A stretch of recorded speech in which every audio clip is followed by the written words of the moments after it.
હમણાં ટ્રેક્ટર આવશે ને હમણાં ટ્રેક્ટર ભરવાનું થાય ભાઈ.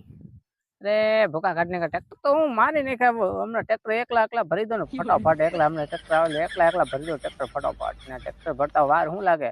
હું એકલા ભૂકા કાઢું ટ્રેક્ટર ભરી દઉં ટ્રેક્ટર આવે એટલી વાર છે ટ્રેક્ટર આવે એટલી વાર છે ટ્રેક્ટર ભરી જ દઉં એમાં હાલે નહીં ત્યાં પાવડો લઈને બેઠો જાય ફર્સ્ટ ક્લાસ હીરો જો પાવડો બેઠો આપણી પાસે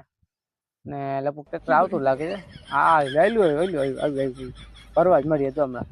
આવી જ ગયું હમણાં ટ્રેક્ટર તમે જો ને ટ્રેક્ટર ભરી દઈએ હમણાં ફટાફટ શું કરું ગુમરારું કામ તો કરવું પડે એમાં હાલે નહીં મારું એક દી ઘરે તો વાંધો પડે છે ઘરે કોઈ રાખતા નથી જો ઘરે રહીને કામ ન કરે તો રોટલા ન કરાવે કરું હું લગ્ન કરીને હેરાન થયા છે એટલે આ કામ તો બધું કરવું પડે એમાં હાલે અમારી ભાઈ તો ટ્રેક્ટર આવે છે ટ્રેક્ટર પણ એને ભરવું જ પડશે એકલા મજૂર કોઈ તો મજૂર ન મિલે કોઈ ભરોસો નથી આપણે એટલે આ ટ્રેક્ટર આવી ગયા ફોન મૂકો હાલો ભાઈ